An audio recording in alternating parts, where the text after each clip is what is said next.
et tu seras inarrêtable. Mesdames et messieurs, un grand merci à vous de nous suivre et de nous rester toujours fidèles. Nous sommes la MB, la MB Télévision, Média Business et Télévision. Nous émettons depuis Kinshasa, RDC, et là nous sommes dans la commune de Kassafubu. Voilà, merci à vous de nous rester fidèles, merci à vous de nous suivre anytime, hein, de nous suivre régulièrement. Voilà, vous êtes bel et bien branchés sur la MB, c'est ce que j'avais dit d'entrée de jeu, et vous êtes en train de suivre votre tranche matinale Mateko, et aujourd'hui spécialement, il y a celui qu'on appelle comme ça Audrey Mboko.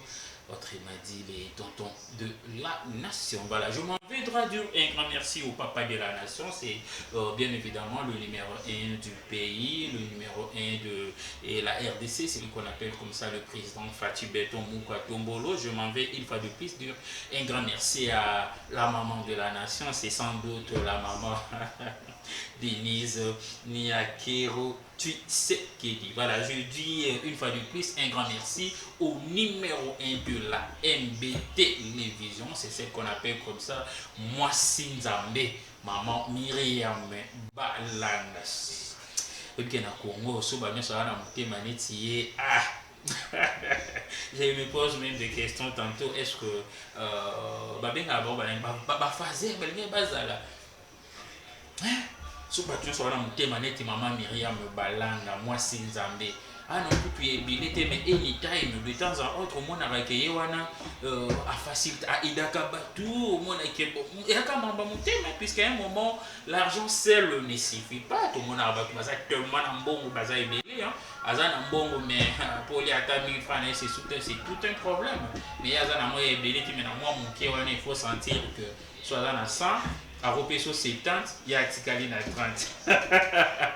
Voilà, je dis un grand merci à mon cordon, le cordon Patrice Sahel, depuis il nous suit sûrement depuis quelque part. Une fois de plus, je vais rentrer de l'autre école. Je vais dire un grand merci à l'équipe technique qui m'accompagne, Mokolo Elelo. Voilà, de l'autre côté de la baie vitrée, il y a l'ingénieur Dylan Kitoko. Vraiment, je dois vous dire la vérité que Kombo Naïe et bala naka pena na côté na puisqu'à un moment tu vas douter est-ce que Dylan Kitoko a zapena Kitoko, mais donc là je dois vous dire la vérité que Kombo Naïe et ça ko bala na pena na côté na Dylan Kitoko a vraiment Kitoko. Voilà, il y a aussi Emeraude Safiri de l'autre côté. Voilà, merci à vous, général Emeraude. Il y a Hervé Elia, les tout puissants.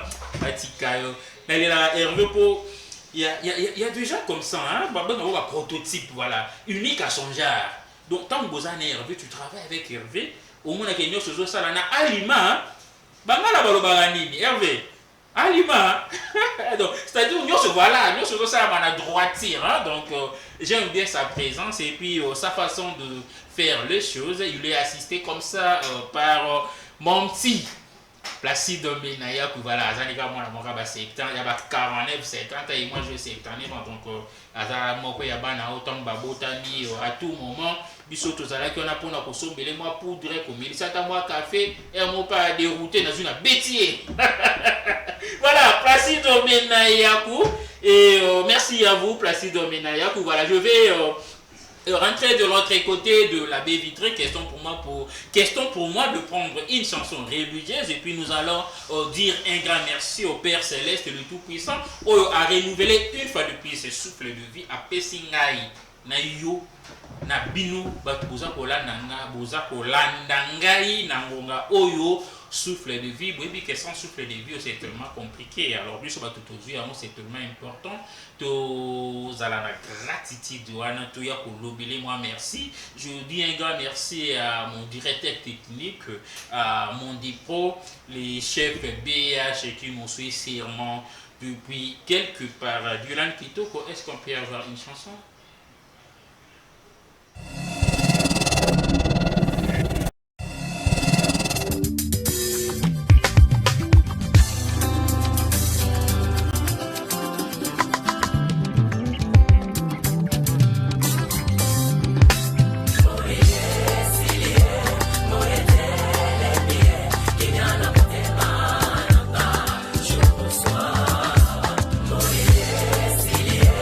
Moye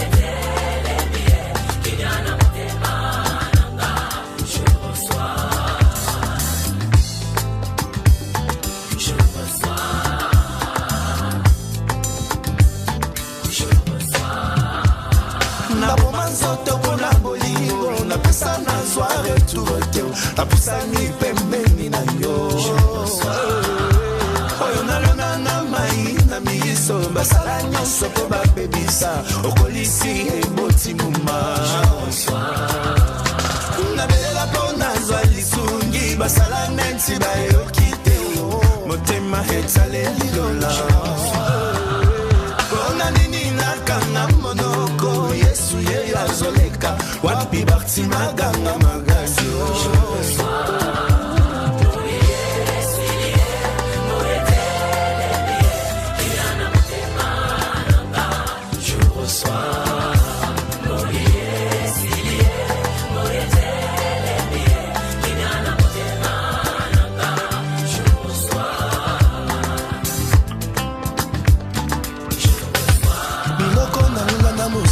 yango epusani pembeni libumu etondaki miyome lelo eyambi mapasa maboko ya mpiake yambi mpe mongwe nzoto malade yambi lobikwe namesana kobundisa lelo na yambi ya ngai nazalaki na pasi bikukia lelo efungwamie sika ngai nasepela na yambi ya ngai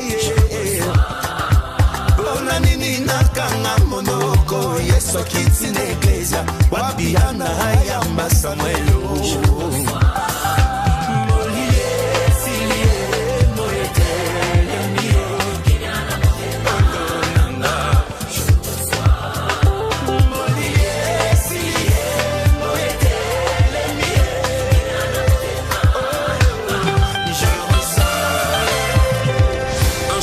selon la voie qu'il doit suivre, et quand il sera vieux, il ne s'en détournera pas.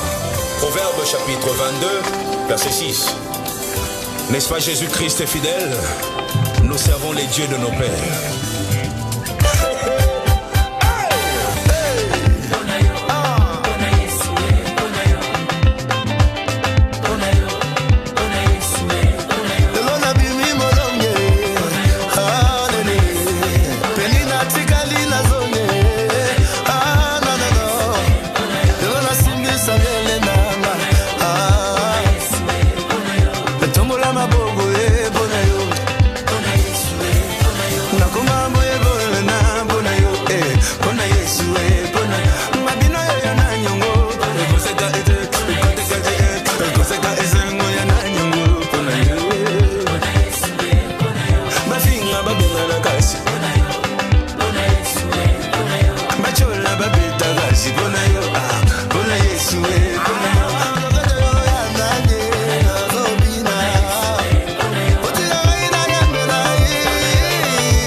Pasteur Moïse Mbiye, la réserve de l'Éternel. Voilà, un grand merci au pasteur, à l'honorable Van Walesa, puisqu'il est présentement député national. Voilà, nous allons juger de Kokota vraiment dans mon zido, il y a Tronche Max, il y a Mokolo, il y a le voilà, Mystère du Lan. Est-ce qu'on peut déjà avoir la vidéo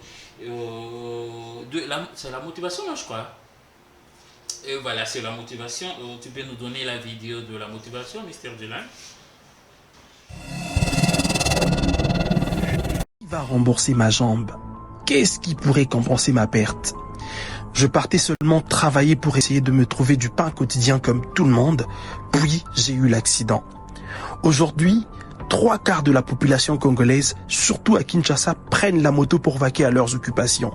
Vu l'état de nos routes et surtout vu les embouteillages monstrueux à Kinshasa, le taxi-moto est devenu le moyen de transport le plus utilisé par la population. Mais malheureusement, ces systèmes de transport ne sont pas du tout encadrés au Congo. Ils n'ont aucune assurance, pas de permis de conduire pour la plupart, pas d'outils de protection. Qui va me rembourser? Qui devrais-je blâmer? Auprès de qui dois-je me plaindre? Auprès du motard? Son propriétaire? Auprès de la clinique Ngaliema qui m'a mal soigné? Ou encore devrais-je me blâmer moi-même car ma mère m'a toujours interdit de prendre la moto vu le danger que ça représente? Dans un pays sérieux, tout moyen de transport ouvert au public doit être obligatoirement assuré avant d'être mis en circulation. Car, en cas de problème, l'assurance doit prendre en charge le sinistre ou du moins rembourser tous les dégâts causés. Chez nous, en RDC, les assurances ont été libéralisées depuis 2017. Nous avons de grandes sociétés d'assurance telles que la Sonas, Rawsur, Activia et autres, mais aucune mise en place n'a été appliquée pour protéger les usagers de taxi-moto. Combien de personnes sont mortes suite aux accidents de taxi-moto? Combien sont-ils devenus handicapés? Combien de vies détruites? Et jusqu'à quand cela va-t-il continuer? Monsieur le Président de la République, Félix-Antoine Tshisekedi Tshilombo, j'aimerais aujourd'hui me plaindre auprès de vous. Si vous, le garant de la nation, il n'y a pas que de morts à l'est du pays. Les taxis-motos tuent aussi à Kinshasa. Je sais que vous êtes un homme de cœur, rempli de volonté de bien faire les choses, malgré les nombreuses difficultés que vous rencontrez à la gestion du pays. Mais s'il vous plaît, protégez-nous. Maman Denise Nyakeru, je sais que vous suivez souvent ce qui s'y passe sur les réseaux. S'il vous plaît, veuillez transmettre mon cri d'alarme à papa. Pas seulement pour moi, mais pour tous ceux qui m'ont contacté sur les réseaux sociaux depuis que je parle de mon handicap. À ces jeunes de 17 ans qui se retrouvent amputés suite à un accident sur son chemin d'école. À cette jeune étudiante de jeu 1 de l'Unikin amputée et qui a arrêté ses études. L'avenir de beaucoup de jeunes est devenu sombre suite à des accidents de circulation. Heureusement pour moi aujourd'hui, j'ai la chance d'être en France, dans un pays où les personnes en situation de handicap sont quand même valorisées à juste valeur, dans un pays où l'État paye 950 € par mois d'allocation pour adultes en situation de handicap, dans un pays où le système de santé est complètement pris en charge. Mais qu'en est-il pour mes autres frères restés au Congo? Que dois-je leur dire? Bapé sa pote chance comme moi? S'il vous plaît, répondez-moi. Car je ne resterai pas silencieux jusqu'à ce que nous puissions trouver une solution ensemble. Nous voulons tous d'un Congo grand et plus beau qu'avant, mais cela doit commencer par de petites choses. Je lance également mon cri d'alarme au nouveau gouvernement de Madame Judith Suminwa. Pensez aux faibles, pensez aux handicapés. Et aussi vous qui suivez cette vidéo, mettez en commentaire les photos de tous ceux qui sont morts suite à des accidents de moto. Mettez les photos de tous ceux qui sont en situation de handicap suite à des accidents de circulation. Et partagez au maximum ces messages pour atteindre les autorités congolaises. Merci.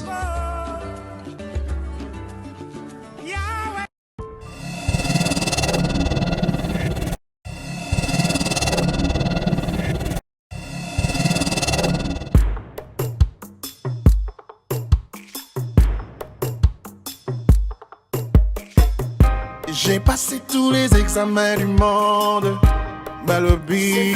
C'est fini. Il ne me reste que 2-3 ans à vivre. C'est m'a dit. L'estomac est hyper tendu et ce n'est même plus la maladie qui me tue, mais trop de soucis. Je me suis dit.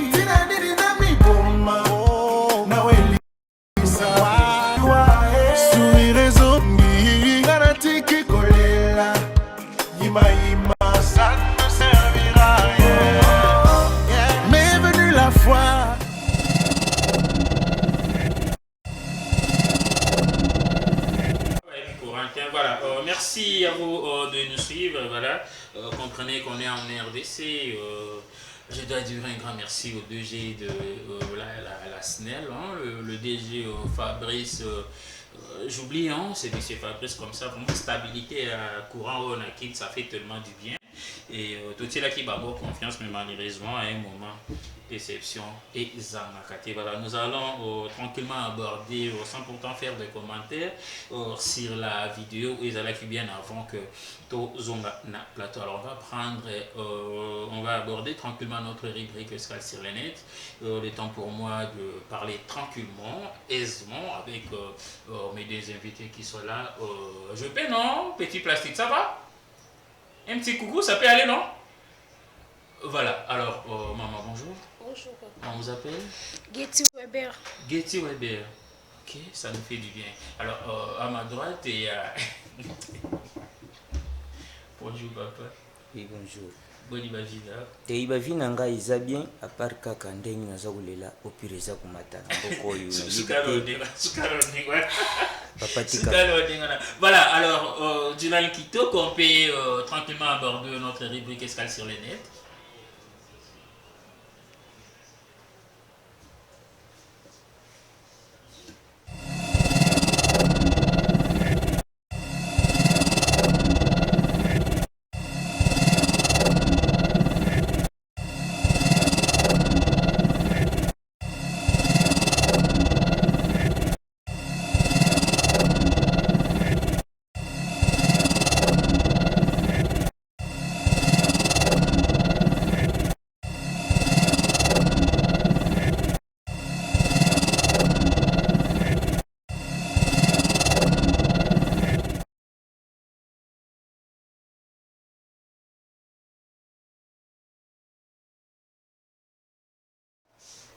Voilà, Dylan Kitoko, s'il vous plaît, ça sur photo, voilà.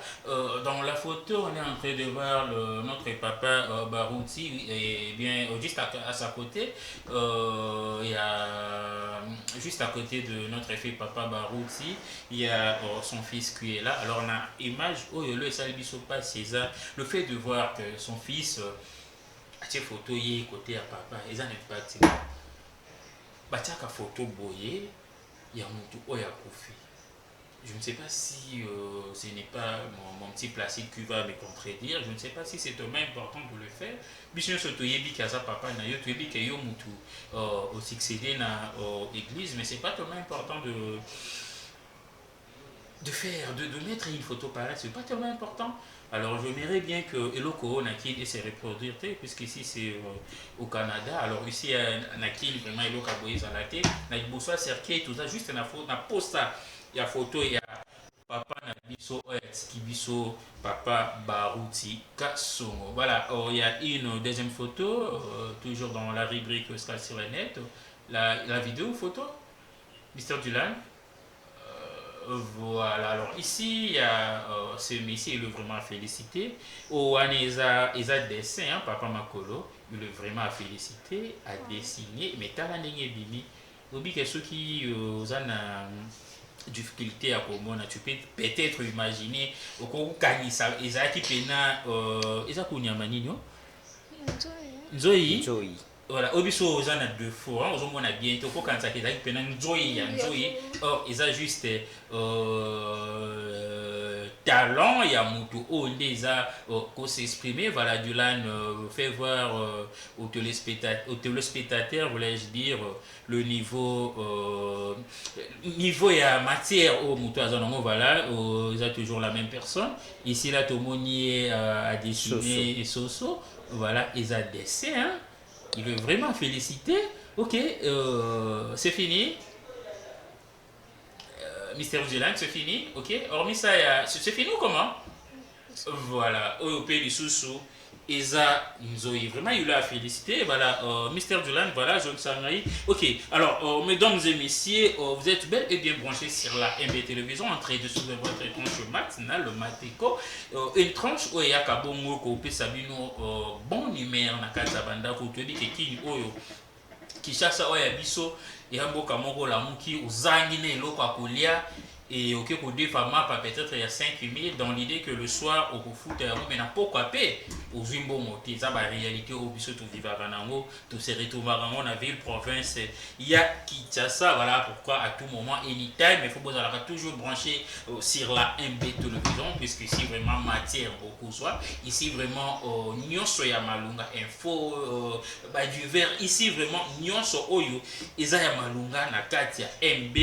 Beaucoup Kuta, il y a voilà au menu du jour là par rapport à notre thématique aujourd'hui tout ça bon on a thématique qui a le théâtre congolais requis ou épanoui. Alors c'est pourquoi je vais intéresser artiste Emi Balé Oyo. Je vois à ma droite voilà il y a Papa Makolo qui est là et à ma gauche tu avais dit maman Maman Getty voilà à ma gauche il y a Getty qui est là et à ma droite il y a Papa Makolongolo. Excusez combo za Makolongolo ça ukata Makolo point vous avez mtagimbango Papa voilà Makolongolo voilà vous comprenez donc l'artiste Bazalaka Boé voilà. Alors à ma droite il y a Makolongolo et à ma gauche il y a Getty qui est là. Alors on a bango toujours sur le solo il y a théâtre na RDC théâtre Oyo et zongisima to et avancé na kosepela makasi soki aussi placé, aussi rechargé, il y a le contact qui est juste là, le plus de 143 89 59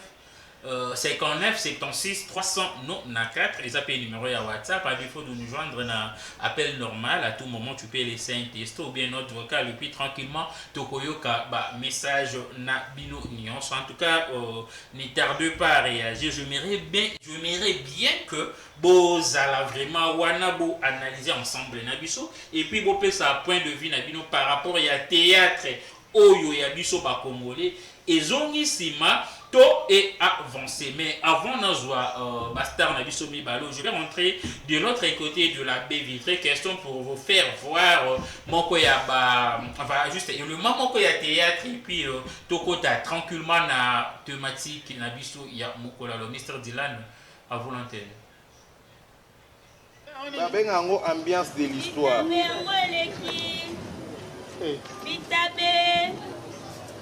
Maman Bitabe. Yaka. On vous savez, maman et moi, fier du bon Dieu, ma famille, hein? Ben la famille passe. Oh, vous savez, vous faites comme maman et moi, moi, yo, moi, on va faire la classe fait. Équipé pour Annie. Combien vous évitez avant? On a au moins un bag ma cache, hein? J'ai pas de ndumba, hein? Na moni mbebolo lo wa topi obisi. Papa zo somba to. Ozo teka bitabe ko to kindumba ansi si na sese. Papa zo somba to ndozo katele lingala. Na bula manquement. J'ai manqué mon. Na manko. Ta bula na yo. Longwa. La somba bitabe na supermarché tena somba oya. Bitabe no. Combien? Ta place imagine bandi le quoi film ba chinois de ba chinois ba ça. Papa nanga. Non boti to. Na boti te so boti yo yebisa yo. Non na boti te yo na na yo mamoy. Na boti te. Ko na tamba na ba to to peki se ate ka to le bia sani. Kende no be. Oh moi. Tele ma wana. Nyamona ni mwana o mwana. Baza mwata sana. Oh bana ka wo. Libanda mi ozo mona mwana. Na kati ne bo so landelo mwana. Mwana c'est à 3 ans. Moi puis moi tu pas ko so bitabela kinga si marché bina mi bare bo bi super baye ba wote ndeni. Le bel ka. Yo ne mutali boma. Ko sakana ngate tantino yoki. Keba na ngai. Keba mukolono ko beba. Elenga bitabo zo lelo kwa likako ko sila yo. Wana na ebisi yo. Ngolo bapona ke prière bandi. OK osali na ona prière. Yo pe ko sambela makasi. Weza na bino mususu royal. Alombela ngakuna. C'est pour la prière. Na yo na prière na bino lombela ngai kuna. Na yo na prière na bino lombela ngai. Na kela nga papa. Oza basé munene kwa mzima ma famille. Papa mabi ata bino moko. Ya kofanda libanda ya kofinga bato ya kotumbola bato mais on est pas liboza na kati pona bonika toilette. Il est à tourner na bino.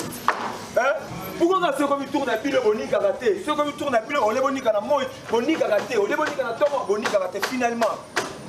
De votre monsieur bas chocolat, monsieur bas la toilette, bas infection du colon bino. Mais vous avez battu les bosses à courir la toilette. Vous avez battu les bosses à courir la douche. Yo zolo bani. Non, on va commencer normal. Dans la mat. Voilà, merci à l'ingénieur Dylan. Vous avez sans doute compris qu'aujourd'hui nous allons parler brièvement du théâtre congolais et avancer et se développer. Et qui moi liboso ou bien Ezongi Sima Makasi. Je prends en premier Getty Olba qui sentait Zakito Konyo c'est bien. Mais pourquoi théâtre n'a bien été sur Gito? Théâtre n'a sur Gito. Ben oui. Non. Avant, théâtre n'a Gito. Voilà, on va faire ceci. Tu es à la télé, non, à la télé, voilà. Vous allez vous présenter aux Ageti au travail à la groupe. Comme on a Getty Weber. Je travaille dans le groupe Lianza. Lianza, vous avez donc un Mali Liboué? Mais ça, tu n'as pas Mali, tu n'as pas Mali. Mais ça, non? Tu n'as pas Mali. Tu es où ça là? Je travaille pas Lianza. Je travaille pas Naye. Je travaille à Rôle Nyonso. Et souvent aussi Santaralaise dans Rôle Nini? Moi, je suis Santaralaise. Maman appelle Santaralaise. Voilà, alors, l'obéla biso, pour presque théâtre. Bon, voilà, toqué la thématique. Pour Nayo. Théâtre et Nabiso. Ils ont ici tout est avancé. Net pour Nangai, Avinanga. Théâtre est avancé.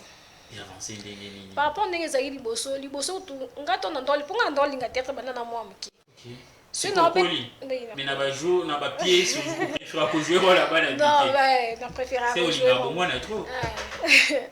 Dans le monde, tu sais, il y a des gens qui sont théâtre comme, peut-être au monde a bon bazar, banane.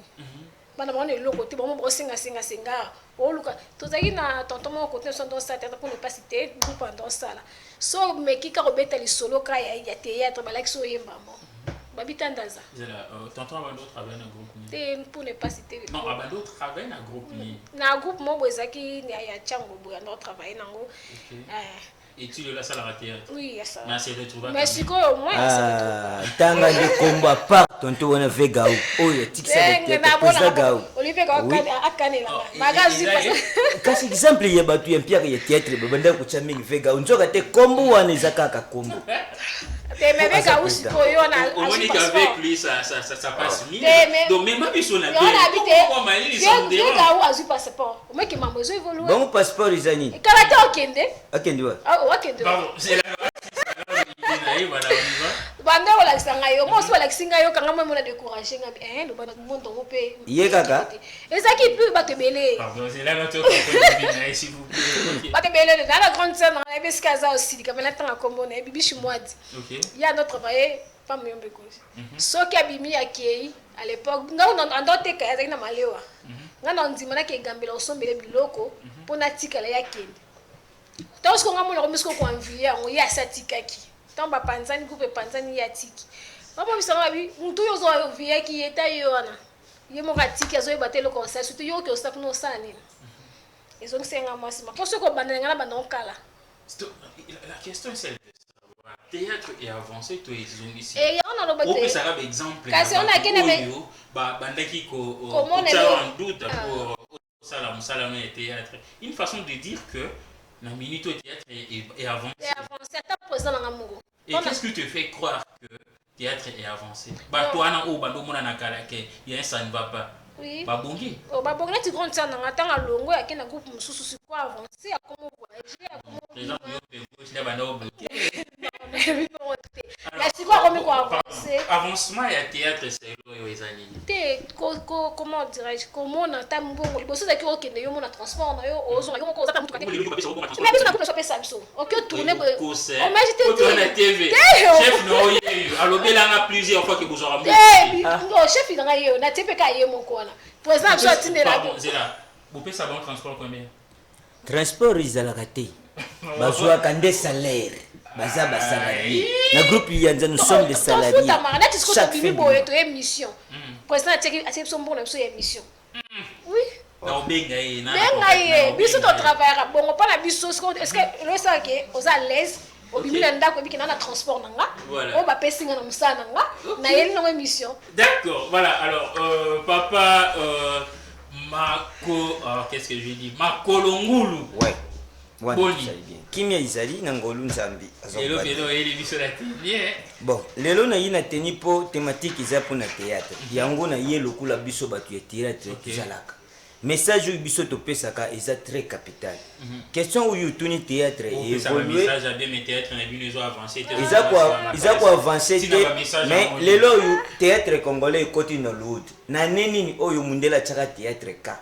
Mais Nollywood oyo zo lobana. Eza structure ya Nigeria. Oui. Et alors bino ba congolais, bino ba artiste congolais. Pourquoi est-ce que vous savez payer à l'unité? Hollywood.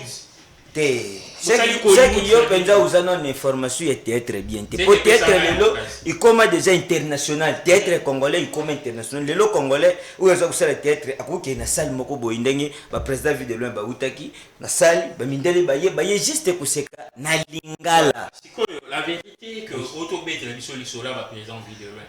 Le fait que le président vive de l'Ouest, qu'il y a 5 personnes, il y a un monde à salle que le théâtre est avancé.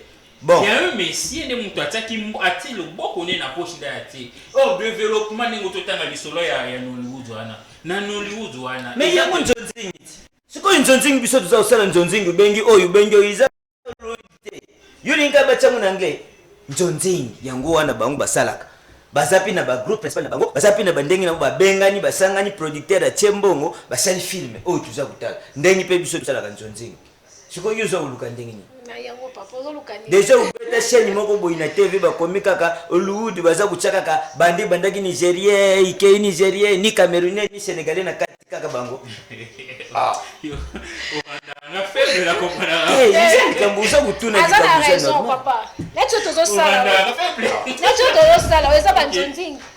Neto le muto abimisi paquet na. Attends, Nzonzing c'est quoi? Nzonzing eza ensemble ba combattre nyoso. Ba se retrouver. Ba se retrouver na kati. Ndenge mo no lude salaka. No lude eza ensemble ba terre tout. Ba sangani esika moko producteur moko abimisi mbongo na atie na film oyo. Ndenge moko oyo zo sala masiko. Neti mo na kati na biso de mo ba santi ba papa ba Jérémy. Baïda na groupe na bino boza na pièce mo ya sika bozo sala non? Ouais. Eza nini kutu? Film oyo iza buleka na MP iza titre nango ezali choc. Et alors, na choc. Vous avez peut-être na combien d'artistes na kati? Ah, na choc tuza ba artiste belé. Oyo zo kutuna ba Nzonzingere. To biso moko bana ye. Biso moko bana nda. Bana nda kutoza ibele. Tuza penza ibele. Ba Nzonzingere tuzalaki na oyo. Azoka mbongo makasi na groupe na bino lianza ekoza ba komi. Bon, mutu azoka mbongo makasi na groupe lianza par rapport ndengi yo pesi bongo yo sali na yo kutoto kite baka matambongo ba pesi. O wana ndenga pesi azoka kombe. Oyo wana ndenga pesi la azoka kombe. Na luba azala banyongo na TV ba fuda. Non, to ba kombo na été mais au moins to ba salaire. Au moins salaire na biso ya mukie par mois ibandi na 150. Mbongo yo mukie par mois pa lianza na 150 mata. Donc bato baza kuya sika baza kutala par rapport ndenge yo poza kokotisa ndenge poza kopesa ibandi na 150 mata. Wani za par mois.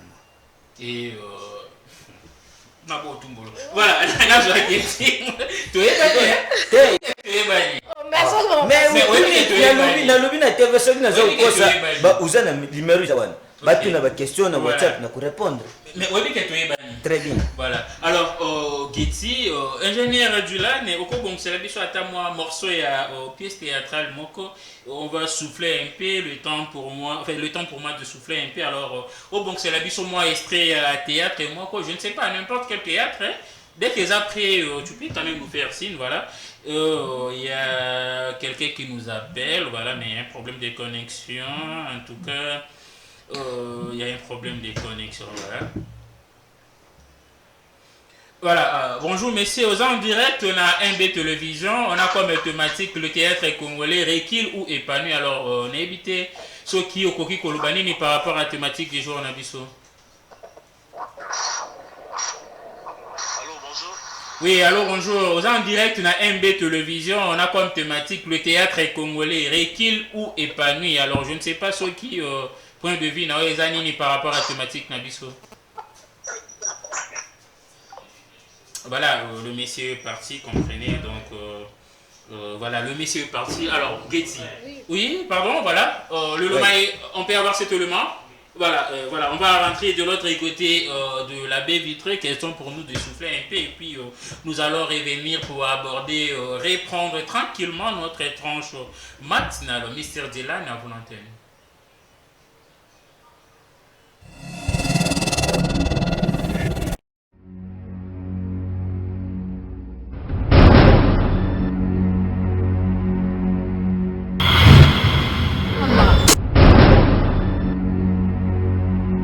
ye chance bena sala eba bon wana tika ba mega ah ba mega ndezali kasi ko mega ti mama mega mega $10 exact ba mega kasi za ndeni ba 100 mega ba 50 mega ndezali pour tu veux na cabine le gosalo yebi na yebi on a lobi 100 mega na ba 50 mega kasi tinanga siko ya $10 on tinanga ba na ndenge kasi moto lo ba na ndenge ba bete je na bina sala ya $10 mba moko on pesa numéro mama 085 085 0 non pardon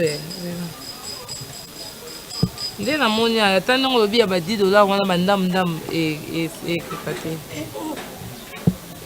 yama $10 na ko chona shop tena kasi mega ya 1000 francs 085 42 58 128 100 mégas hein ya 1000 francs nabi ya no azate ya danga ya no mobalo asa ah ya jires azata que somba ba crédit merci hein OK vamos dar um tempo.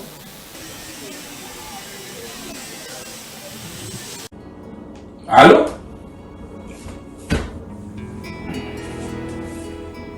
Ah, Bonnie.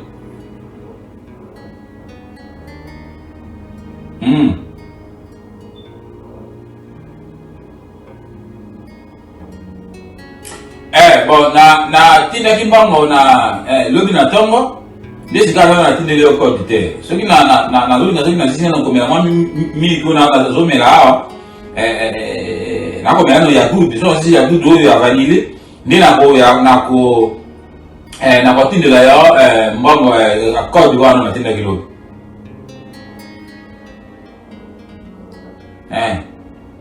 Boyo osate ko futi na mbango na ko ngasi ko tindi bongo zo kisi mabete ya ko ba ko finga yo da to futa ka simba simbo mama. Okay. Benga na pe ati abinga mama ngala linga mama pasa. Mama ndeza sakula. Ebo mama benga tindi. Mama benga tindi. Ngai tozo bima tozana na ndefu na biso. Yo abenga ko kama. Siko sabute. Wande tuna liboso wa. Wala na sima. Na pesi yo mbongo te. Sana tuna yo sa. Yo soko lukinga ko twanga. Kana samu sabite mama. Soko lukinga ko twanga. Wala tuna couleur moko. Ndeko yimba mbanda ngada. Rangi na yo ya mwese. Rangi ya mwese le ko kana na ngai. Boliko. Ngana yo la yebelo ngana yo la. Mais on lui pour la mona pas plus le monde.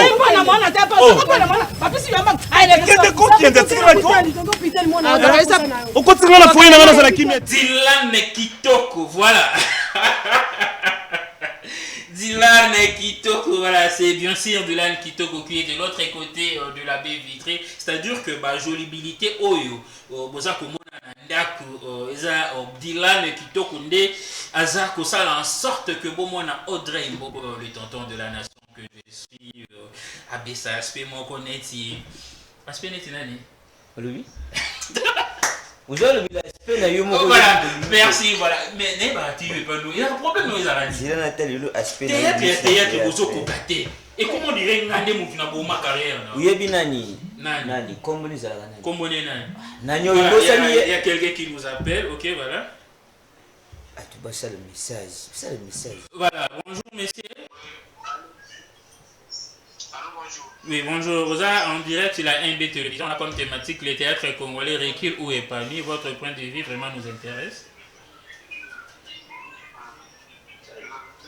Les théâtres congolais épanoui au niveau du financement, mais du côté à donneur de leçons, l'artiste congolais, ils ont reculé ma phrase. Vu que les théâtres congolais, comment au lieu de faire sa leçon, mais basi bango oteka nzoto bango oteka nzoto mosala tout aluka abima tonton moko boye mpo azwa même so visa ake na poto asala nyonso oyo bandima mikoto ya mibali tokóma na système ya 2 fois vraiment alors soki tozoki na baartiste ya kala tomona bayeba donner des leçons il y a des gens qui peuvent s'amuter leçons de nier au Lukambongo de nier au sala nyos mais côté épanoui côté financement bah artiste c'est le bon beaucoup plus par rapport à fils d'un Oh, GFT, je t'ai sali, cher confrère. Ah, GFT, en tout cas, merci beaucoup. Merci, GFT. Bonne journée. Merci, merci à vous enfants, merci. Voilà, merci à GFT, voilà, il est aussi depuis quelque part. Son azuyo. Ora, yo ramassa, voilà, nazo Getty. Depuis que Getty est mort, on peut se dire vérité. Getty, problème na business ani. Boye ko luka mi bali na théâtre, yo qui ne va pas acquiser non. Papa, je toi kande. Non mais c'est la vérité. Boye ko comment la tamabe. Et surtout c'est moi nani j'invite excusez nakuni kaka tena tuni mutuna siko susi na iza kaka basi babala kana ba ici et sur et bon ba ko le sur d'ailleurs on vous acquise bino ba chef à groupe na test na bino on est pour ça la casting en fait oh il y a vraiment ba toi zo bien na biso témoin bien en tout cas bon bipé ce que so bipé so boto rappeler Papa Jefte, libala ikuta na matanga na cimetière na morgue partout. Il suffit yo zala kaka oyo za yulu bateka ka bata théâtre te. Yo bazo ko akize bino. Nebi ke fona zongela Getty par rapport à mutuna na oki mangai. Voilà. Bino non zongela Getty mais avant na kona na zo Getty yo bazo akize bino ba chef ba groupe. Bokoma ko abiser na bana bato. Yo chef a groupe vous en avez 10, 15 filles dans le groupe, 8 filles, 9 filles nyoswana, au bimakana bango. Voilà, avant c'est groupe presque bango tout. Babala, babota, bamama ya batu. Voilà, na zwana mugeti, voilà, on vous acquise, on vous ko luka mabala na théâtre. Non, problème pas GFT, vous avez ma tête, ma banane. Non mais, problème les non, on les a réalité qui avant. Avant il échangeait. Il a changé. Il est là où tu connais grave. T'es pour moi la réalité on les a qui kala. Voilà, il y a une personne attendez, voilà. Bonjour messieurs. Ah, il est parti, oh là là, voilà. Et échanger nani. Échanger papa, pour moi qui échanger. Le lot, Baptiste pour moi bala.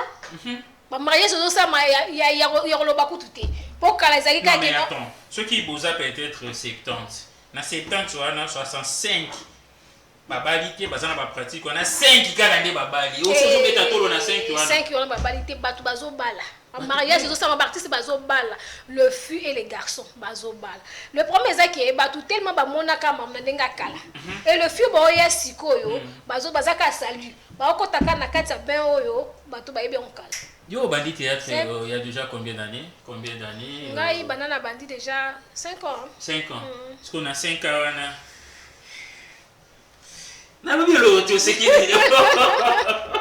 Mais quoi? Non, 6 ça qui est so 4. Non, 6 ça qui est. Oh, déjà, il y a un peu chef là, il est dans le 8. Voilà, alors. C'est ça, là? Mais quoi? Donc, là, ils sont restés 5 ans. 5 ans. Pardon. Donc, on a qui n'a pas chef Moussou avant chef à Koma. Azala. Bah, ça, c'est un test. Les conditions d'ala. Les mots comme ça. Et ça, on n'a pas besoin de conditions d'ala. Oh, donc, ils ont voilà. Ils ont la condition de doyer. Eh, conditions. Il y a des conditions. Ils ont raté. Conditions de Zara. Au stade test. Ce qu'on y bosse, on a Monique. On a talent. Bah, sûr. Bah, dit qu'on forme. Avant, vous n'allez pas na bango, vous allez quelque part. N'abîmez pas, tu n'as pas même pour rien ça. Voilà, alors chef, on vous accuse d'abuser de ces filles. Pourquoi? Bon, accusation wana ezande tina ba groupe o isengelizala, ba groupe o itubenga ka ba groupe amike place ya formation. Groupe lokola groupe lianzeza groupe oyo ezano no premièrement groupe chrétien. Biso tulanisaka batu mingi makambo ya kusambela. Tano na groupe biso tuyambaka PDT, tuyambaka lesbienté. Oui, c'est que toza ko former yo une fois yeka ka batali yo za PD ba kuya biso kaka na mbunju po biso tuza bangala ndiko c'était papa musala o za musala na te ngai biso tuza bangala papa Mister Grand tokoza papa lianda s'il vous plaît na linga ko zoomer OK voilà loba biso tuza bangala biso na bangala tulingaka PDT lesbienté tukuya biso clair babuzoba wana izate na groupe lianza izate po kamata roli fobu bimana chef busala boite yo sala kaka musala na ndenge yo uza kupesila musala no ba monite soki ba tei awa ako incarner role na ye ndenge sengeli casting na biso sala na deux fois mais baleka kana bate bayaka bango moko baye utuni ya tete ditoi le vendredi de la semaine prochaine kozongi la biso yo moko ya zalate ngakutu na le yo moko puisqu'à un moment je constate avoir répliqué au tala kana na lo bana mamba lo ba PD na groupe na ba garçon mo ya ka za PD aya boye président za raté ba recruter à côté mais le jour président est à Matisse na scène abi jouer nga mo bala mo so beta e penda mo mo ba beta mo banda ba président ba ne c'était 10 fois lobi non mais peut on répéter mardi na mercredi ayate président tuni garçon na tobi ayate to benge non to benge na téléphone ya junior deni pardon nakunate nokokate nga na ma mususu no président mo sesa ma mususu akima na tuye mingi toko ko profiter iza bande ko ibuza kulanda biso bulinga ka groupe lianza tuza na terre recrutement tuza ku recruter kaka tilelo porte za ouvert boya bo profiter biso groupe lianza mtalungwa kate mtalungwa kasate boya bo profiter tangu yango yo porte za grandement ouvert pour na bino nyonso mama Claudia bidia kaza kuyamba bana nyonso na maboko ingénieur Ligani bakula yepa za kupesa bana nyonso ba biscuit na tongo buza kuzonga boya tu répétaka chaque jour et chaque mardi na Oswe na Dodan à partir ya 8h tu bani répétition ti 13h tu silisi benga numéro où ya film na biso za kuleka awa à partir ya 16h les contacts ça déjà numéro batala na kupesa bango chaîne kaka MB télévision tous kaka chaque 22h na MB télévision utali kumuna choc numéro za wana ubengi chaque dimanche à 22h chaque dimanche à 22h urate yango dimanche uyi kutala yango mercredi na 16h na MB télévision soko urate biso ozu biso mardi na biso TV na 21h juste jeudi à partir ya 10h juste na biso TV o nyoso tikali s'abonner na Lianza TV ukumona nyoso je prends Getty et puis on est déjà en train de citer alors un petit mot par rapport à notre thématique et puis quelques dédicaces mais rapidement là encore dans la CP dans l'émission OK kitoko mtayambinga no emona katinga souffle donc ça va déjà en tout cas nous aussi nous tous on besoin de bino ba fille ba garçon tous recruter boya Mama Claudia Bidiaka azawa na Rigel Bakula azawa na yemo chef Marlène P azozela bino boya na pesi mbote na bana ngai je suis maman des enfants Lisa Abedi, Crécy Abedi, Miki Abedi et Mimi Abedi na pesi mbote papa bango Jean Abedi Fataki na pesi mbote baya wa staff na banda Nestor na mosine Nadine na pesi mbote mbote Meshak Sido oh baba maman Sido personne après ça quand même kasi docteur Gloire Timba Matoto docteur Gloire Timba Matoto tanenga bosa na papa papa sa papa docteur Gloire Timba Matoto papa ayo ba bisou faut ba bisou papa encore bisou voilà alors papa Makolongulo un petit mot par rapport à notre thématique et puis quelques dédicaces surtout toi moi c'est-à-dire à un journal to kozo pour la thématique lelo eloko bandeko to comprendre la thématique na biso ezaka théâtre na biso eza ko avancer tuza kubeta masolo o eza ba histoire vraie tuza kusala ngo na ba frais propre na biso moko na ba force na biso soki gouvernement et soutenir biso ndebo ko comprendre éducation nini oyo tuza kupesa po soki te déjà ibele batika ba idikaka batu landa histoire bande bali tisuka ou comprendre film eza nini pona kuluba théâtre zongisima iza ukende liboso tuzalaka na bulangando lelo tuza ukoma isobe lelo lianza lobi makolongulu lobi kuna ibadata kumboka mfuna mzizi na pesi nyonso mbote na pesi président Ziko balobi Ziko mukanga uyo aza kusala batu bakoma bakolo mapango uyo aza kusala batu bakoma ba patron ba wewa na pesi yo mbote président Ziko balobi na pesi lisusu mbote na masa na ngai Tony Manyema uyo amemaka ngai masa Christian na pesi famille boya mubimba mbote venanga fils boya venanga Riki boya na kati ya lufu balubi bana ya lufu tuza kuyawana tuza kubeta bino kala mingi te Brazzaville mubimba partout bulandaka MB télévision na pesi bino nyoso mbote venanga Tupac Patu Mokonda balubi mwana ya sénateur Mokonda yopo na kamati mbote na pesi yo na pesi mbote na Big Boss fils Ekose compagnie TVS na kati ya changu balobi ministre Jean Ngoi ya bana Masina. Merci au papa Makolongolo, merci au Bossani Ongolo. Na Bossani Mtumoko, na Bossani. Rapidement.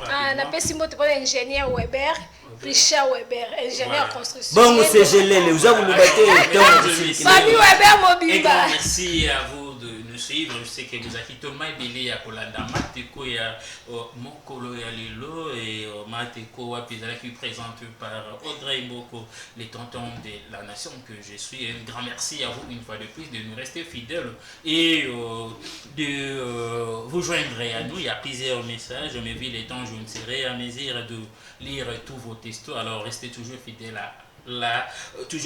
à la MB Télévision et puis excuse-moi, allô beaucoup vraiment oui des sites. Je dis un grand merci aux autres na TV na direct na yebi tuzawa na matanga noko kufagi lobby falaki bacha ina morgue ya 51 reza ya kutonda yango alamuki tuvanda tuzauzele bembe bima bongo bakotisa ye oui yana nikasi epa yena si bayibi elupangu nyonso libanda izate bakomi kulala bakoti na ndako balali bayibi bango libanda nyonso izate yango bazana kati ya ndako baza kusenga leta ya po basongisela bango libanda.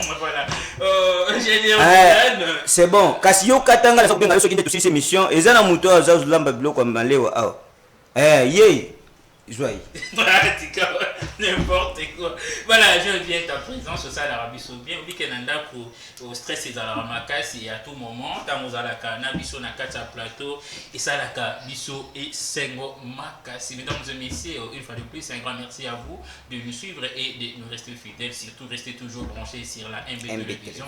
Ne zappez surtout pas. Dylan, en tout cas ça on a lié.